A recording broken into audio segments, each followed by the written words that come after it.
ሰላም እንዴት ናችሁ? አራዳ ኤፍኤም 95.1 ሬዲዮ አድማጮቻችን ፉትቦል ካፌ ተጀምሯል። አላዛር አስገዶምና ምሳወር ቀለባቸው ከቴክኒሻናችን ሄኖክ ጋር በመሆን እስከ 4 ሰዓት ድረስ አብናችሁን ቆያለን። ትናንትና በእንግሊዝ ፕሪሚየር ሊግና በስፔን ላሊጋ የተደረጉ ወሳኝ ጨዋታዎችን እናነሳለን። በስፔን ላሊጋ ባርሴሎና አሸንፏል 1-0 በሆነ ውጤት ማዮርካን። ግን ደግሞ በጣም ብዙ ሙከራዎች የተደረጉበት ጨዋታ ነበረ። ባርሳ ይህንን ጨዋታ 1-0 አሸንፏል። ወሳኙ ነገር 3 ነጥብ ማሳካት ነው ለባርሴሎና። ይህንን አድርጓል፣ እንመለከተዋለን ይህንን ጨዋታ። ከዛ ውጭ ግን የማንቸስተር ሲቲ አስቶን ቪላን ጨዋታ እንመለከታለን። በመጀመሪያዎቹ 10 ሰከንድ ውስጥ አስቶን ቪላ ቀዳሚ መሆን የሚችልበትን እድል በማርከስ ራሽፈርድ አማካኝነት አግኝቶ ነበረ። ነገር ግን ጨዋታው ደግሞ አንድ እኩል ሆኖ በመጨረሻ ደቂቃ ነው ግብ የተቆጠረው። ይህንንም ጉዳይ እናነሳዋለን። ለማንቸስተር ሲቲ እጅግ በጣም አስፈላጊ ጨዋታ ነው። ምናልባት የዚህን የውድድር አመት የሻምፒየንስ ሊግ ጉዞም ሊወስን የሚችል እንደዚሁ ተሳትፏቸውን ሊወስን የሚችል ጨዋታ ነበረ። ትናንትና አሸንፏል አስቶን ቪላ 7ኛ ደረጃ ላይ የተቀመጠበት፣ ሲቲ ደግሞ ወደ 3ኛ ደረጃ ከፍ ያለበት የጨዋታ ውጤት ነበር። እነዚህን ጨዋታዎች እናነሳቸዋለን። አድማጮቻችን እነዚህ ጨዋታዎች ላይ ደግሞ ያላችሁን ሀሳብ አስተያየት ልታስቀምጡልን እንችላላችሁ። በፌስቡክ ገጻችን ላይ የቶፕ 4 ፉክክሩ ወይም ቶፕ 5 ፉክክሩ የደራ ይመስላል አሁን በእንግሊዝ ፕሪሚየር ሊግ። ምክንያቱም አርሰናልና ሊቨርፑል ይህንን አረጋግጧል ማለት ይቻላል። በተለይ አርሰናል ትንሽ ራቅ ብሎ ስለሚገኝ፣ ነገር ግን ኖቲንጋም ፎረስት፣ አስቶን ቪላ፣ ኒውካስል ከዛ ውጭ ቼልሲና ማንቸስተር ሲቲ እዚህ ፉክክር ውስጥ ያሉ ቡድኖች ናቸው። የትኛው ቡድን እስከ 5ኛ ደረጃ ያለውን ስፍራ ይዞ ያጠናቅቃል የሚለው አጓጊ ነው። አድማጮቻችን ይህንንም ግምት ልታስቀምጡልን ትችላላችሁ የፌስቡክ ገጻችን ላይ። በእነዚህ ጉዳዮች ነው እስከ 4 ሰዓት ድረስ የምንቆየው። እንዴት አደርክ አሊስ? እግዚአብሔር ይመስገን። ምሳ ደህና ነኝ። እንደምን አደርሽ? አለን እግዚአብሔር ይመስገን። እንዴት ነበር ጨዋታው? ሁለት የተለያየ መልክ የነበራቸው ጨዋታዎች ናቸው የምሽቶቹ ጨዋታዎች። ባርሴሎና ሪያል ማዮርካን በዚህ አመት በመጀመሪያው ጨዋታ 5-1 አሸንፎ ነበር። ግን 5-1 ካሸነፈበት ጨዋታ በላይ ትላንትና ነው በርካታ የጎል እድሎች የፈጠረው፣ ብዙ ሙከራዎችም ያደረገው። ነገር ግን ከሪያል ማድሪድ ጋር የ7 ነጥብ ርቀት ለመፍጠር 1-0 በቂ ነበር። ስለዚህ ዳኒ ኦልሞ የውድድር ዘመኑን 9ኛ ጎሉን ሲያስቆጠር ያንን አድርጓል። ለሲቲ በኔ ስቴት የቻምፒየንስ ሊግ ተሳትፎን ያረጋገጠ እድል አግኝቷል ትላንትና። በተለይ ደግሞ ከዚህ በኋላ የቀሩትን ጨዋታዎች መጠን እና የተጋጣሚዎቹን ጥንካሬ ስናይ አሁን ወልቭስን ከዛ ሳውስሃምፕተንን የሚገጥመው የቀሩት 4 ጨዋታዎች በአጠቃላይ ሲቲ ደግሞ አሁን መጠነኛ መሻሻል እያሳየ ስለሆነ ባለፉት 6 ጨዋታዎችም ስላልተሸነፈ ሞመንተምም ስላለው ቡድን ውስጥም ትላንት ደግሞ በድጋሚ እንዳየነው መጥፎ የውድድር ዘመን ነው ብሏል ጓርዲዮላ። እኔ አንድ ጥሩ የውድድር ዘመንን እመለካው አለ። ኤፍ ኤ ካፕ እኮ ልታሸንፉ ትችላላችሁ ሲሉ ኤፍ ኤ ካፕ በማሸነፍ ቻምፒየንስ ሊግ በማሸነፍ በካፕ ውድድር ሲዝንን ጥሩ ነው መጥፎ ነው አልልም። እኔ ምለው በፕሪሚየር ሊግ ነው አንድ ቡድን ጥሩና ጥሩ የውድድር ዘመኑ ማሳለፉና ለማሳለፉ የሚታወቀው ብሏል። ምክንያቱም ኮንሲስተንሲ የሚጠይቀው በሞመንቶች ላይ ጥገኛ በሆኑት የካፕ ውድድሮች ሳይሆን በሊግ በ38 ጨዋታ በሚታይ ኮንሲስተንሲ ነው። ስለዚህ መጥፎ የውድድር ዘመኑን መሆኑን አይቀይረውም ብሏል። ግን ትላንት ያየነው ደግሞ ቡድኑ ባለቀ ሰዓት አሸንፎ 3ኛ ስፍራ ላይ መቀመጡ አሁንም የቀረ ፍልሚያ እንዳለ፣ አሁንም እጅ እንዳልሰጡ ተጫዋቾቹ በከፍተኛ ሞቲቬሽን እየተጫወቱ እንደሆነ የሚያሳይ ነው። አሰልጣኙ የውድድር ዘመኑ መጥፎ መሆኑ ምንም አይነት ዋንጫ ከዚህ በኋላ ብናሳካ ያለም የክለቦች ዋንጫም ላይ ስለሚሳተፉ ማለት ነው በካፖች አለካም ብሏል። ለነገሩ የጓርዲዮላ ፕሪንሲፕል ኦፒኒየን ነው፣ ከድሮ ጀምሮ እንደዛ ነው የሚለው። ስለዚህ ሁለቱም ጨዋታዎች የተለያዩ ነበሩ። ያው የሲቲ ጨዋታ የበለጠ ድራማዊ ነው። ምክንያቱም በማንቸስተር ሲቲ ታሪክ ዘግይቶ የተቆጠረው ጎል መሰለኝ በፕሪሚየር ሊግ 93ኛው ደቂቃ ከምናምን ሰከንድ የተቆጠረ ጎል አጉዌሮ ኩዊንስ ፓርክ ሬንጀርስ ላይ ካስቆጠረበት ሰዓት ጋር የሰከንዶች ልዩነት ነው ያለው። ያኛው 93 ደቂቃ ከ20 ምናምን ሰከንድ፣ ይሄኛው 93 ደቂቃ ከ30 ምናምን ሰከንድ የተቆጠረው ሌት ነው፣ በጣም ሌት ነው። እና ሊቨርፑል በክሎፕ ጊዜ ባለቀ ሰዓት ብዙ ጎል ያስቆጥራል እንደዚህ አለ። አርሰናል በሚካኤል አርቴታ ስል ባለቀ ሰዓት እንዲህ አይነት ጎሎች ያስቆጥራል። እኛ ግን እንደዛ አይሆንልንም ነበር። ስለዚህ እንዲህ አይነቱንም ኤክስፒሪየንስ ማየቴ ደስ ብሎኛል ብሏል። ግን በዚህ አመት በተጨማሪ ሰዓት በርካታ ጎሎች በማስቆጠር ደግሞ የሚመራው ሲቲ ነው ከ90 ደቂቃ በኋላ በሚጨመሩ ደቂቃዎች። ስለዚህ በመጨረሻው ደቂቃ እንግዲህ ማቴዎስ ኑኜስ ባስቆጠረው ጎል ሲቲ አሁን በቻምፒየንስ ሊግ ስፍራ ላይ በእኔ እምነት ከዚህ በኋላ 4 ጨዋታ እየቀረው ከመጨረሻው የቻምፒየንስ ሊግ ስፍራ ውጭ ካለው ቡድን ጋር የ4 ነጥብ ጋፕ ሰፊ ነው። ስለዚህ ሁለቱ ጨዋታዎች ድራማ የነበሩ እና በተለይ ሲቲ ጨዋታ ድራማዊ ነበር፣ ትልቅም ጨዋታ ነበር፣ በጣም ወሳኝም ድል ነበር። ተመልሰናል አድማጮቻችን፣ ሬፌም 95.1 ላይ ትገኛላችሁ። ፕሮግራሙ ፉትቦል ካፌ ነው። የባርሴሎናን ጉዳይ እንመልከት። ትናንትና 1-0 አሸንፏል። ጠባብ ውጤት ነው፣ ነገር ግን ከሪያል ማድሪድ ያለውን የነጥብ ልዩነት ያሰፋበት ነው ዛሬ ሪያል ማድሪድ እስኪያሸንፍ ድረስ። ይህንን ጉዳይ እናንሳው። ከማዮርካ ጋር የተደረገ ጨዋታ ነው። 40 ሙከራዎች ተደርገውበት ነበረ፣ ነገር ግን 1 ጎል ብቻ ነው የተቆጠረበት። የግብ ጠባቂው 12 ሙከራዎችን ያዳነበትም ምሽት ነበርና ይህንን ጉዳይ እንመልከተው። ለባርሴሎና እጅግ በጣም አስፈላጊ 3 ነጥብ ነው። ልክ ነው፣ በጣም አስፈላጊ 3 ነጥብ ነው። ዛሬም ቀላል ጨዋታ አይደለም የሚጠብቀው በኮሎሲየም። ሪያል ማድሪድ ከሄታፌ ጋር ነው ጨዋታውን የሚያደርገው። የሆርሄ ቦርዳላስ ቡድን በዚህ ውድድር ዘመን በአትሌቲኮ ማድሪድ የላሊጋ የዋንጫ ተስፋ ላይ ከባድ ምት ያሳረፈና ከዛ በ27 ቀን ሁሉንም ነገር ሲያጣ አትሌቲኮ ማድሪድ ከቻምፒየንስ ሊግ ሲወጣ፣ ከኮፓ ዴል ሬይ ሲወጣ የዚህ መጥፎ ጉዞ መጀመሪያ የነበረው በሄታፌ የገጠመው ሽንፈት ነው። አሰልጣኙን እናውቀዋለን። ሆርሄ ቦርዳላስ በጣም አስቸጋሪ፣ ለባላጋራ የሚፈትን ቡድን ይዞ የሚቀርብ አሰልጣኝ ነው። ደግሞ ራሱ ባርሰሎና በዚሁ ሜዳ አቻ ነበር የተለያዩ በሄታፌ ሜዳ። ስለዚህ ሌሎቹ ከ3ቱ ትልልቅ ቡድኖች 2ቱ በዚህ ሜዳ ነጥብ ጥለዋል። አሁን ደግሞ ሪያል ማድሪድ ይህንን ፈተና መጋፈጥ አለበት ማለት ነው። ስለዚህ ከዛ ጨዋታ አስቀድሞ ያለ የ7 ነጥብ አድቫንቴጅ ነው። በጣም ትልቅ ድል ነው ትላንትና ሪያል ማዮርካ በእርግጥ ያጎባ አራሳቴን ከቀጠረ በኋላ የኦሳሱና አሰልጣኝ ነበረ ከዚህ በፊት ያጎባ አራሳቴ። ትላንትና የ47ኛ ዓመት ልደቱ ነበር ጨዋታው ሲደረግ። ተፋልሟል ቡድኑ 1-0 ብቻ ነው የተሸነፈው፣ ግን እንዴት 5-0 እንዳልሆነ አላቅም። ምክንያቱም ብዙ ስታቲስቲካል ሪከርዶች የተሰበሩበት ጨዋታ ነው የነበረው። ግን ጨዋታው ከመጀመሩ በፊት የባርሰሎናን የመጀመሪያ አሰላለፍ ለተመለከተ ሰው ግርታ የሚፈጥሩ ነገሮች ነበሩ። ያው እንደምታውቂው እነዚህ 7-8 ቀናት በባርሰሎና ሲዝን ውስጥ በጣም ወሳኝ ቀናት ናቸው። ምክንያቱም የባርሳ ቀጣዮቹ 2 ጨዋታዎች ቅዳሜ ዕለት በሴቪል ከተማ በኮፓ ዴል ሬ ፍጻሜ ከሪያል ማድሪድ ጋር ይጫወታሉ። በሚቀጥለው ሳምንት አጋማሽ በቻምፒየንስ ሊግ ግማሽ ፍጻሜ የመጀመሪያ ጨዋታ ከኢንተር ሚላን ጋር ይገናኛሉ። እነዚህ ሲዝን ዲፋይኒንግ ጨዋታዎች ናቸው። ስለዚህ መጠነኛ ሮቴሽን እንጠብቃለን ከአሰልጣኝ ሃንዚ ፍሊክ። የባርሴሎና ተጫዋቾችም ላይ የበቀደሙ የሴልታ ደ ቪጎ ጨዋታ፣ የዶርትሙንድ ጨዋታ፣ የሌጋኔስ ጨዋታ፣ የሪያል ቤቲስ ጨዋታ ላይ እንዳየነው በተከታታይ ድካም መስተዋል ጀምሯል። ግን አሁን ያለ ነው ወደ የኤፕሪል የመጨረሻው ሳምንት ላይ ስለሆነ የሚያስገርም አይደለም በተጫዋቾቹ ላይ እንደዚህ ዝለት ቢታይ። አሁን ሲዝኑ 1 ወር አካባቢ ነው የቀረው። እንደው ቻምፒየንስ ሊግ ፋይናል ከደረሰ ባርሰሎና 1 ወር ነው የቀረው። ስለዚህ መጠነኛ ሮጦች እንደሚያደርጉ አሰልጣኙ እንጠብቅ ነበር። በተለይ ደግሞ ከቅዳሜ ፍጻሜ ጨዋታና ከሚቀጥለው ሳምንት የቻምፒየንስ ሊግ ጨዋታ በፊት 7 ተጫዋች ለውጠው መጡ። በቀደም ሴልታ ቪጎን ካሸነፈው ቡድን የ7 ተጫዋች ለውጥ ነው ፍሊክ ያደረጉት። ማዮርካ ደግሞ በመጀመሪያው ጨዋታ በሜዳው በዚህ ውድድር ዘመን በባርሳ 5-1 ቢሸነፍም ግን የአውሮፓ ስፍራዎችን ይዞ ለመጨረስ እየተፎካከረ ያለ በጣም አስቸጋሪ ቡድን ነው።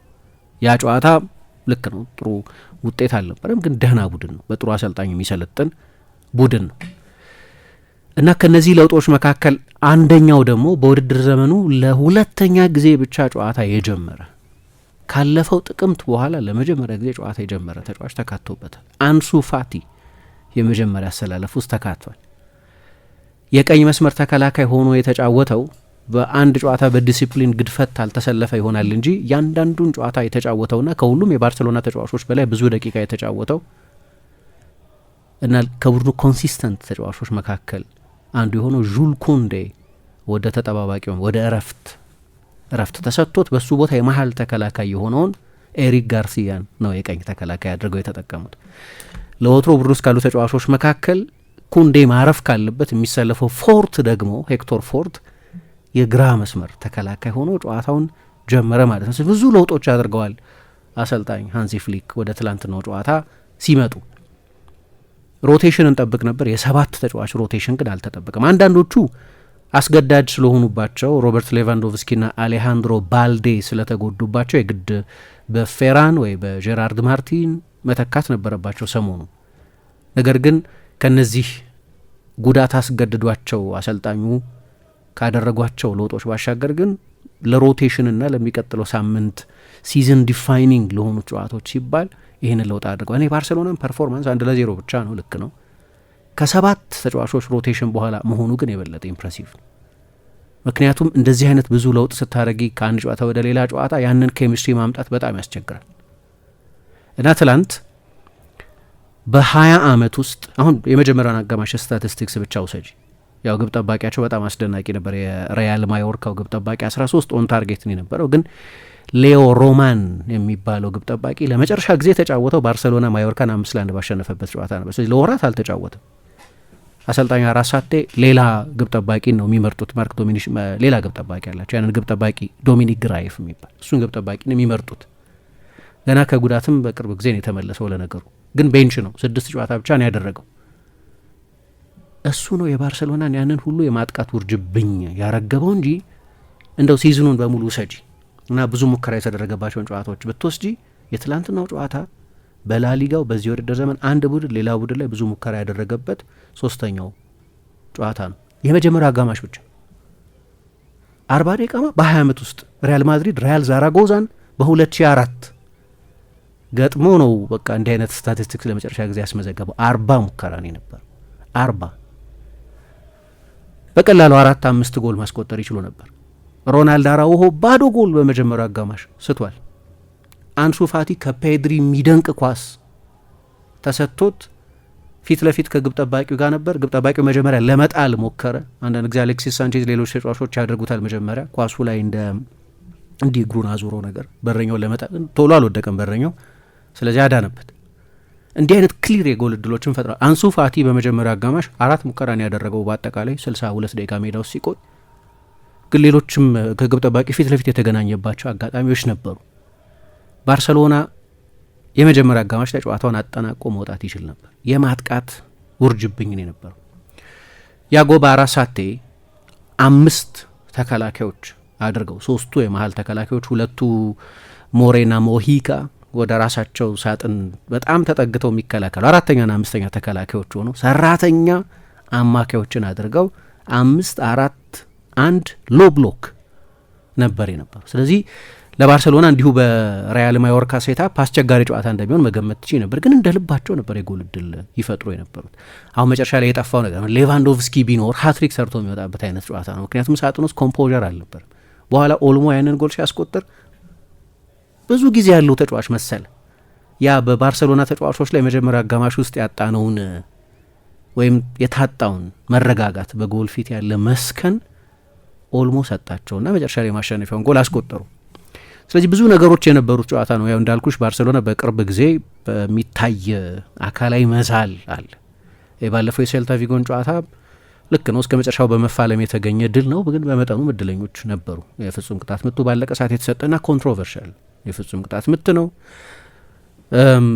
ስለዚህ ብዙ ጥያቄዎች ነበሩ እና አሰልጣኙ እኔ ለተጫዋቾች መነጫነጭ ምላሽ እየሰጡ አይመስለኝም። ከጨዋታው መጀመር በፊትም ለእኔ መልስ መስጠት የሚፈልግ ሰው ካለ ከሜዳ ውጭ አይደለም መልስ መስጠት ያለበት፣ ሜዳ ውስጥ ነው። እድል ባገኘ ጊዜ እና በልምምድ ሜዳ ነው መልስ መስጠት ያለበት አሉ። ግን ባለፈው የተነጫነጩ ተጫዋቾችን ያሰለፉት ለምሳሌ ሄክቶር ፎርትና ለረጅም ደቂቃ እንዲያሟሙቅ ከተደረገ በኋላ በጨዋታው ላይ ለ1 ደቂቃ እንኳ የመሰለፍ እድል ያላገኙ አንሱ ፋቲ ሳይጫወቱ ከቀሩ በኋላ በወጡ መረጃዎች እንደሰማ ነው አሰልጣኙ ላይ ከፍተኛ ቁጣ አሰምተው ነበር። ለነገሩ ፌራን ቶሬስም ተቀይሮ ሲወጣ አሰልጣኙን እጅ ለመጨበጥም ፈቃደኛ አልነበር። ተበሳጭቶ ነበር በጣም እና ብስጭት የገነነበት ጨዋታ ነበር። ምናልባት እንግዲህ ቡድኑ 3-1 እየተመራ ስለነበር ነገሮች ከነሱ በተቃራኒ እየሄዱ ስለነበር ሊሆን ይችላል እንደዛ ስሜቶች የነበሩት። ግን እነዚህ የተነጫነጩ ተጫዋቾች ትላንትና የመሰለፍ እድል አግኝተው ነበር። ስለዚህ ኩንዴን፣ ፓው ኩባርሲን፣ ራፊኛን፣ ዲዮንግን እስከ ባከነ ሰዓት ድረስ ፌርሚንን እና ጄራርድ ማርቲንን አሳርፈዋል። እነዚህ ሁሉ ተጫዋቾች የሪያል ማድሪዱን ጨዋታ እንደሚጀምሩ እርግጠኛ መሆን ይቻላል። ስለዚህ ብዙ ለውጦች አድርገዋል። አንዳንድ ተጫዋቾች ባለመዱት ቦታ ተጫውተዋል። ጋርሲያና ሄክቶር ፎርት መጫወት ይችላል፣ ግን የቀኝ መስመር ተከላካይ ነው መደበኛ ቦታው። በመጀመሪያዎቹ ደቂቃዎች ላይ ሪያል ማዮርካ በአንቶኒዮ ሳንቼዝና በዳርደር አማካይነት አልፎ አልፎ የትራንዚሽን ሙከራዎች አድርጎ ነበር። ግን ከዛ በስተቀር አብዛኛውን ጊዜ ወደ ራሱ ሳጥን ጆዜ ሞሪኞ እንደሚሉት ከኢንተር ጋር ከተጫወቱ በኋላ 2010 ግማሽ ፍጻሜ ጨዋታ በኋላ ምን አሉ? አሁን ዛሬ ባስ አይደለም ያቆም ነው ፕሌን ያቆም ብለው ነበር። ምክንያቱም ቲያጎ ሞታ በቀይ ወጥቶብን ስለነበር እንደዛ መጫወት ነበረብን። ትላንትና ማዮርካ ፕሌን ነው በሩ ላይ ያቆመው የተጫወተው። ግን ባርሰሎና በጊዜ ጎል ለማስቆጠሩ ውጥረት እየፈጠረ እንደነው። ያው ጨዋታው በጣም ወሳኝ ጨዋታ ነው። አሰልጣኙ ብዙ ተጫዋቾች ሮቴት ቢያደርጉ ሌኦ ሮማን ነው ግብ ጠባቂያቸው የነበረው። በመጀመሪያ አጋማሽ ብቻ ከፌራን፣ ከላሚን፣ ከኦልሞ አደገኛ ሙከራዎችን አድኗል። እንዳልኩት በዚሁ የመጀመሪያ አጋማሽ ነው አራውሆ ባዶ ጎል የሳተው። ጋቪ ደግሞ ብረት መልሶበታል። አሁን ከፔድሪ በስተቀር የቡድኑ ልብ ከሆነው ፔድሪ በስተቀር ጨዋታውን ኮንትሮል ከሚያደርገው ቴምፖ ሴት ከሚያደርገው ተጫዋች በስተቀር በባርሰሎና በኩል መጣደፍ ነበር።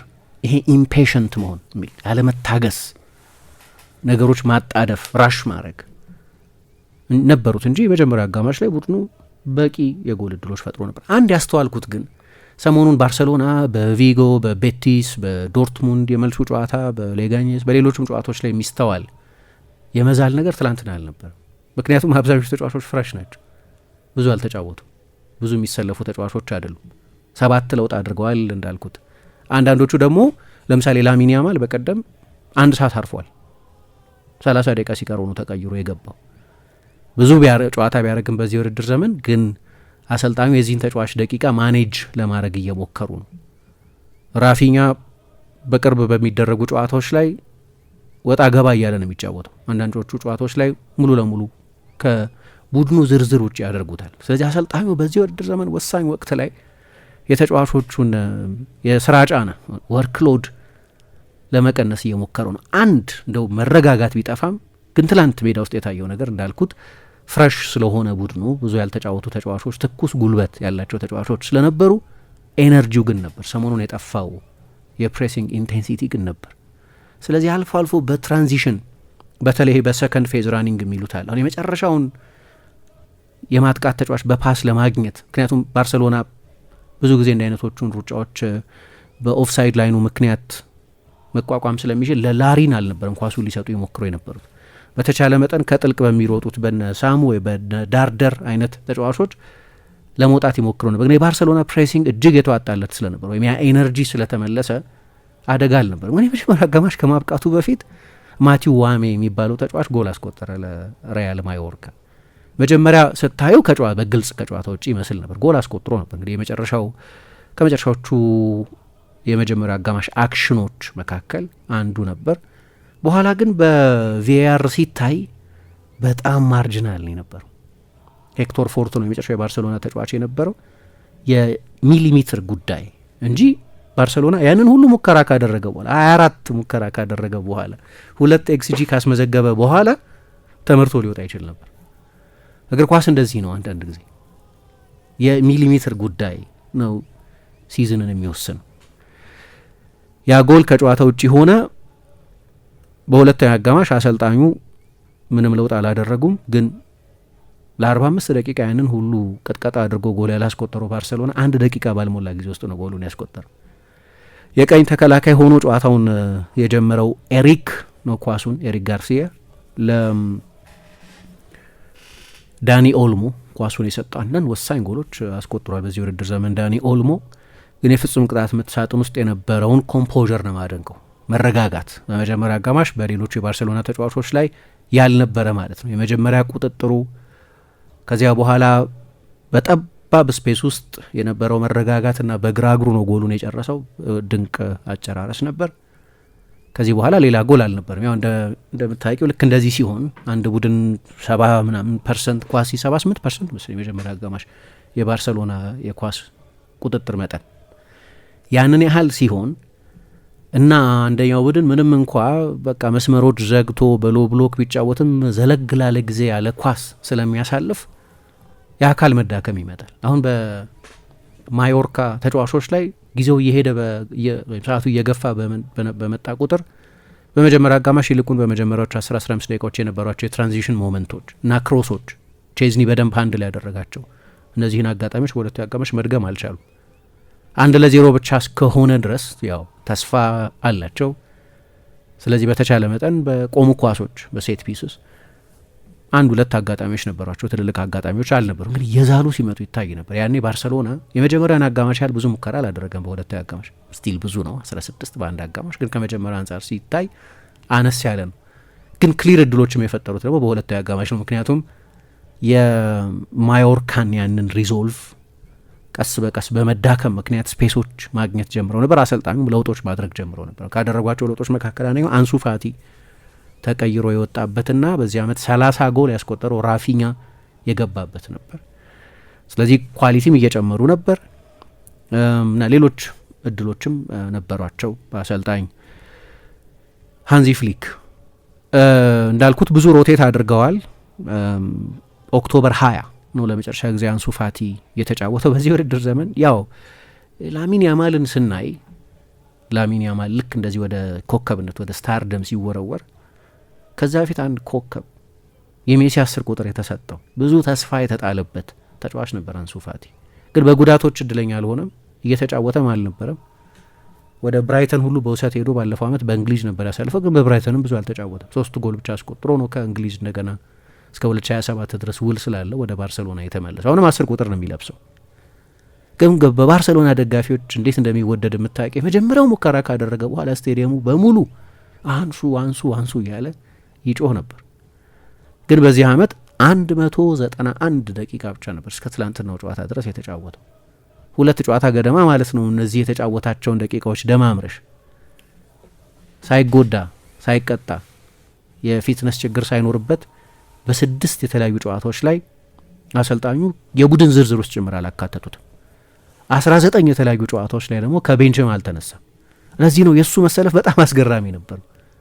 በተለይ እንዲህ ባለ ወሳኝ የውድድር ዘመኑ ወቅት በ7 ወር በ6 ወር ምንም ጨዋታ ያልጀመረን ተጫዋች 19 ጨዋታዎች ላይ አንድም ደቂቃ ያልተሰለፈ ቤንች ሆኖ የቀረ በሌሎች 6 ጨዋታዎች ላይ በድምር 25 ጨዋታ ማለት ነው አንድም ደቂቃ ያላገኘ ተጫዋች እንዲሰለፍ ማድረጋቸው በጣም አስገራሚ ነበር። ለዚህ ነው አሁን ከጨዋታው በኋላ እኔ ለነገሩ አሰልጣኙን አንድም የማደንቅበት ምክንያት ስኳድ ነው ያላቸው። ልክ ነው፣ የሚተማመኑባቸው ተጫዋቾች አሏቸው 14 15 ተጫዋች እንደ የትኛውም አሰልጣኝ።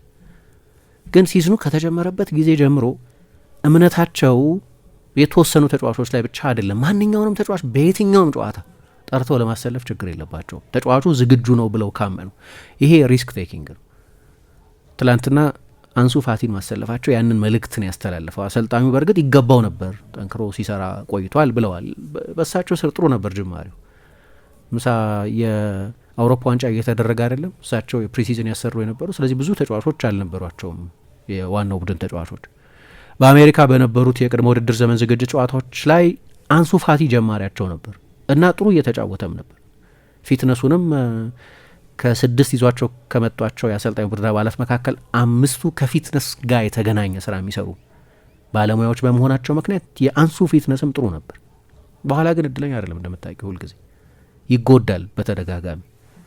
ስለዚህ አሰልጣኙ ምንም እንኳ የውድድር ዘመኑ ሲጀመር ለሱ ብዙ ድል እንደ መስጠት አይነት እቅድ የነበራቸው ቢመስሉም ግን ተጎዳና በቂም የውድድር ዘመን አስተማማኝ የውድድር ዘመን ጅማሬ ማድረግ አልቻለም እና በተቻለ መጠን ስኳዱንም ማኔጅ አድርገዋል እና መጨረሻ ላይ አሸንፈው ወጥተዋል።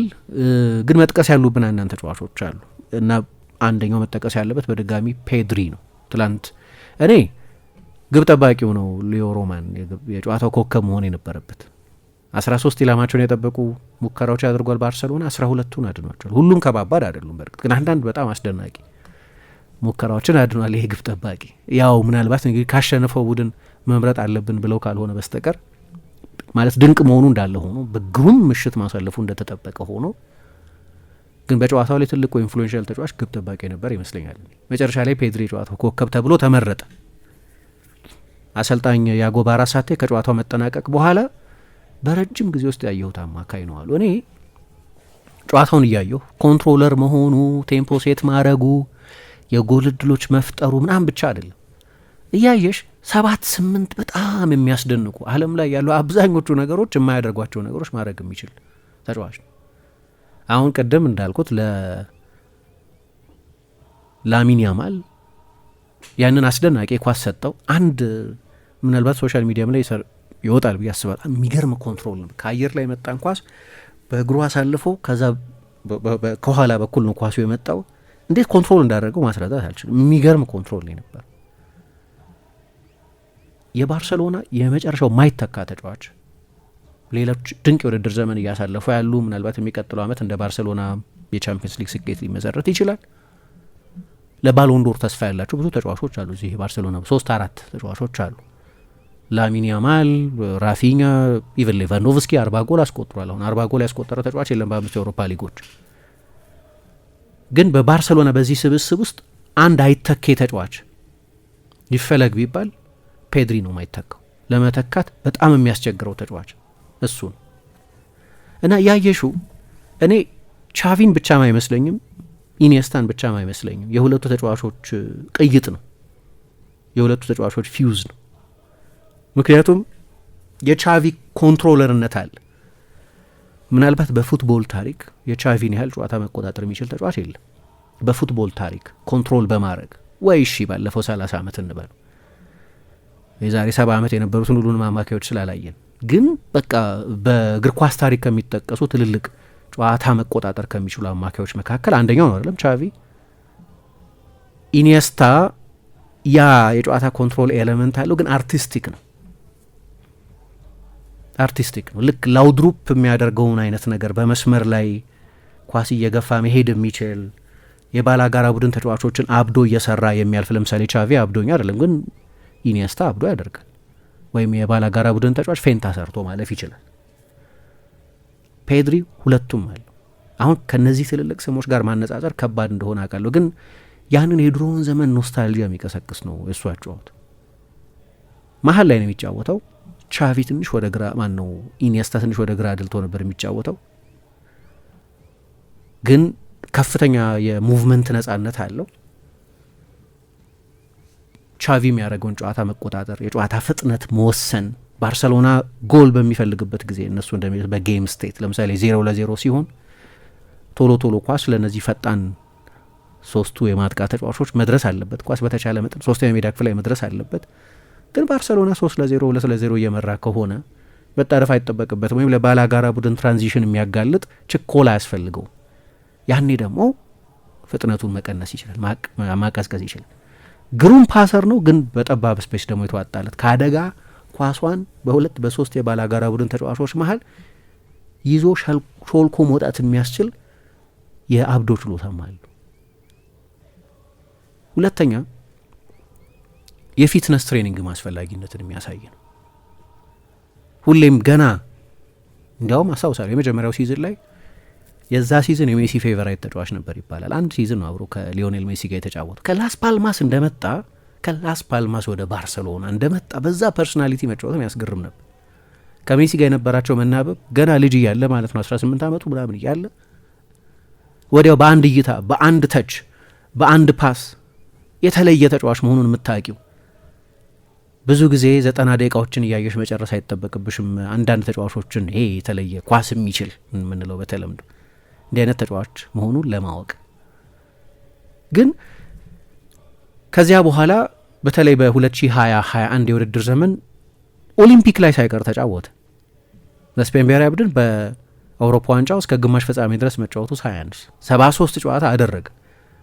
ገና ፊዚካሊ ዴቨሎፕ አድርጎ ያልጨረሰ ተጫዋች ነው እና የወርክ ሎዱ የተጫዋቹን እድገት ወደ ኋላ ጎተተው። አሁን ደቃቅ ነው፣ ጡንቻ ያለው ተጫዋች አይደለም። በአእምሮ ነው የሚጫወተው ብዙ። ግን ሂትማፑን ብታይ የማይነቃው የሜዳ ክፍል የለም። በዚህ ሌቭል ለመጫወት ከፍተኛ የፊትነስ ትሬኒንግ ያስፈልጋል። ከጉዳት ነጻ ለመሆን ብቻ ማለት አይደለም። አሁን ብዙ የጂም ስራ ይሰራል። እንዲሁ ሳይሆን የጂም ኦብሰስድ አይመስለኝም። እንዲሁ ስታዩ አጫዋቱን ስታዩ ብዙ ቴክኒካል ነገር የምታስተምሪው ተጫዋች አይደለም። በቃ ሲወለድ ጨርሶ የመጣን የሚመስለው።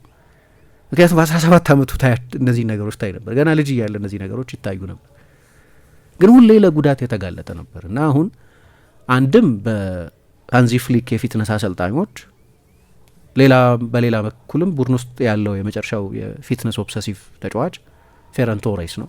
ፌረን ቶሬስ ደግሞ እንደ ትልቅ ምሳሌ የሚያየው ክርስቲያኖ ሮናልዶ ነው። ስለዚህ ልክ ጨዋታ እንዳለቀ ወደ አይስ ባዝ ገብቶ 2 ሰዓት ምናምን ይቆያል ማለት ነው። ሪካቨሪ ላይ ከፍተኛ ትኩረት ሰጥቷል። ስለዚህ በየጨዋታው ሲመጣ ይህንን ሁሉ ጨዋታ ያለ ማናጠብ የተጫወተ ተጫዋች አይመስልም። በዚህ ቮሊዩም፣ በዚህ ወርክሎድ፣ በዚህ የውድድር ዘመን ወቅት እንደዚህ መጫወት በጣም ያስደንቃል። በተለየ ሁኔታ መጥቀስ ስለሚያስፈልግ እና ትላንትናም የመጨረሻ ፓስ በመስጠት ብቻ ኤክስፕሌን አታረጊው መቼስ በአሲስት ብቻ ቻቪን በአሲስት ብቻ ገልጾ እንዲያውም አሲስተር አይደለም፣ ትልቅ አሲስተር አይደለም፣ 100 ምናምን አሲስት መሰለኝ ያለው ረጅም ጊዜ ተጫወቱ። ግን የቡድኑ እያንዳንዱ አደጋ መነሻ ግን ነው። መጨረሻ ላይ አሲስት የሚያደርገው ተጫዋች ሌላ ተጫዋች እንኳ ቢሆን ግን በዛ ሴታፕ ውስጥ እንዲገኝ የሚያደርገው ግን ቻቪን እና ይህንን ማድረግ ችሏል። ብዙ ጎል ሲያስቆጠር አታዩም፣ ብዙ የመጨረሻ ኳስ ሲሰጥ አታዩም። ግን በጨዋታ ውስጥ ይሄማ ድንቅ ነው እያልሽ የምትቆጥሪያቸው 5-10 ነገሮች በየጨዋታው እያደረገ ይወጣል። የባርሰሎናን የእግር ኳስ ስፒሪት የሚወክል ተጫዋች ነው። ባርሰሎናዊ አይደለም፣ የግራን ካናሪያ ልጅ ነው። ከላስ ፓልማስ ነው የመጣው፣ በአካዳሚ ያደገ አይደለም። ግን አንድ በሀሳባችን የምናስቀምጠው አንድ ስፔናዊ አማካይ አለ። በቃ የዛ ማብራሪያ ነው። እና ባርሰሎና እድለኛ ነው። በ5 ሚሊዮን ዩሮ ያገኘው ተጫዋች ነው። ተርን የሚያደርግበት መንገድ፣ በሀፍ ተርን በግማሽ ዞሮ ኳስ የሚቀበልበት መንገድ በጣም የሚያስደንቅ ነው። በዚህ ሰዓት ከሱ የተሻለ ፉትቦል እየተጫወተ ያለ አማካይ በዓለም ላይም ያለ አይመስለኝም። ምርጡ ባይሆን ከምርጦቹ መካከል፣ ምርጡ እንኳ ባንል ከምርጦቹ መካከል። የባላጋራ ቡድን አሰልጣኝ የሆኑት ያጎ ባራሳቴ ምን አሉ? ጨዋታው ካለቀ በኋላ በቴሌቪዥን ማየት እሱን ውብ ነገር ነው፣ በአካል ደግሞ የተጋጣሚ አሰልጣኝ ሆኖ ከሱ ጋር መጫወት መሰቃየት ነው። ትላንትና እንደዛ ነው ያደረገን ብለው አድንቀውታል። እንግዲህ ለባርሳ በጣም ትልቅ በጣም ወሳኝ ድል ነበር። በተለይ ደግሞ ተጨማሪ ጉዳት አልነበረም፣ ብዙ ተጫዋቾች አሳርፈዋል። እግር ኳስ መቼስ አንዳንድ ኢንተርን ሳይ የኢንተር መዳከም በጣም ይታየኛል። አሁን በዚህ ውድድር ዘመን ከትልቆቹ ቡድኖች በመጨረሻዎቹ 15 ደቂቃዎች ብዙ ጎል የሚቆጠርበት ሆኗል። ምክንያቱም 31 ዓመት ነው አቬሬጅ እድሜው በብዙ ጨዋታዎች ላይ። አሁን ከሮማ የሚደረገው ጨዋታ ግን የሊቀ ጳጳስ ፍራንሲስ የቀብር ስነ ስርዓት የሚደረገው ቅዳሜ ስለሆነ ጨዋታው ለሌላ ጊዜ ነው የሚተላለፈው። ያ ምን አይነት ኢምፓክት ይኖረዋል? ባርሳ የላሊጋ ጨዋታ ያደርጋል። ማነው የኮፓ ዴል ሬይ የፍጻሜ ጨዋታ ያደረጋል። ከባድ ጨዋታ ነው። ኢንተር ደግሞ ያርፋል። ስለዚህ በእንደዚህ አይነት ነገሮች ይወሰናል። እንደምታውቂው የጆዜ ሞሪኞ ኢንተር ከጓርዲዮላ ባርሰሎና ጋር ከመጫወቱ በፊት ይሄ የአይስላንድ ቮልካኖ ፈነዳና በረራዎች በሙሉ ሰስፔንድ ተደረጉ። ስለዚህ ባርሰሎና በፕሌን ወደ ሚላን መሄድ አልቻለም። ስንት ቀን የፈጀ አውቶቡስ ጉዞ አድርጎ ሚላን የደረሰው። ተጫዋቾቹ ሞተዋል እዛ ሲደርሱ። ኦፍኮርስ ኢንተር ድንቅ ነበር በጨዋታው ላይ። ሰው የሚያስታውሰው የመልሱን ጨዋታ ነው። ግን እዛ ጨዋታ ላይ ግሩም ነበር የሞሪኞ ቡድን። 3-1 ነው ያሸነፉት። ግን እንዲህ አይነት ኢንሲደንቶች አንዳንድ ጊዜ ጨዋታዎችን ይወስናሉ። ምን ያህል ኢምፓክት እንደሚያደርጋቸው አላቅም። ግን ኢንተር ሪከቨር ማድረግ ይፈልግ የነበረ ቡድን አሁን ቢያንስ ዊኬንዱን አይጫወትም። ልዩነት ሊያመጣ ይችላል ይሄ። ከዛ በፊት ግን አሰልጣኙ በተቻለ መጠን ኮንትሮል ኮንትሮላብልስ የሚባል ነገር ልትቆጣጠር የምትችውን ነገር ነው የምትቆጣጠር። ስለዚህ አሰልጣኙ ሊቆጣጠሩ የሚችሉት የሮቴሽንን ጉዳይ ነው። በተቻለ መጠን ተጫዋቾች አፈራርቀዋል። ቡድናቸው ከ1-0 በላይ ማሸነፍ የሚችልባቸው እድሎች ነበሩት። አልፎ አልፎ የነበሩ የሪያል ማዮርካን ረጃጅም ኳሶች ትላንትና መከላከል ቅድሚያ የሚሉ 2 ተከላካዮች ነበሯቸው። አሁን ኩባርሲ ኩመናዊ ባህሪም ስላለው መከላከል እና ፕሌይሜክ ማድረግ ፕሌይሜከርም ነገር ስለሆነ ትላንትና ግን ኢኒጎ ማርቲኔዝ እና ሮናልድ አራውሆ ስለነበሩ 2 ፊዚካል ረጃጅም ተከላካዮች ናቸው። እያንዳንዱን የአየር ላይ ኳስም አልፎ አልፎ የመጡ ናቸው። እነሱንም በሚገባ ያሸንፉ ነበር። ግን በእኔ አስተያየት ግብ ጠባቂው ሌዮ ሮማን በጣም አስደናቂ ነበር። 1-0 ብቻ ያለቀው በዛ ምክንያት ነው። ግን 1-0 በቂ ነበር። 7 ነጥብ ጋፕ አለ። የዛሬው ጨዋታ በጣም ወሳኝ። ዛሬ ባርሰሎና ማነው ሪያል ማድሪድ ሄታፌን ካላሸነፈ የላሊጋው ጉዳይ አብቅቶለታል ማለት ይቻላል። 6 ነጥብ በ4 ጨዋታ እየቀረው ከባድ ነው። የኤል ክላሲኮ አድቫንቴጅም አለ። የመጀመሪያውን ጨዋታ ስላሸነፈ ሄድ ቱ ሄድ አድቫንቴጅ ማለት ነው። ግን ማድሪድ እያሸነፈ እስከሄደ ድረስ ባርሰሎና የሚፈተንባቸው አንዳንድ ጨዋታዎች አሉ። ለምሳሌ ወደ ሳን ማሜስ ሄዶ ከአትሌቲክ ቢልባኦ ጋር ይጫወታል። ይሄ በጭራሽ ቀላል ጨዋታ አይሆንም። ካሸነፈ በተለይ ኤል ክላሲኮን ካሸነፈ 1 ነጥብ ይሆናል ማለት ነው። ሁለቱም እያሸነፉ ቢቀጥሉ የመጨረሻው ጨዋታ ነው ደግሞ ሰን ማሜስ ላይ የሚደረግ ጨዋታ ነው። ስለዚህ አሁንም አልቋል ለማለት ገና ነው፣ ግን አንድ ጨዋታ ቀንሰዋል። አሁን የ7 ነጥብ ልዩነት ደግሞ ፈጥረዋል። ስለዚህ ትልቅ ውጤት ነበር ለፉትቦል ክሉብ ባርሰሎና።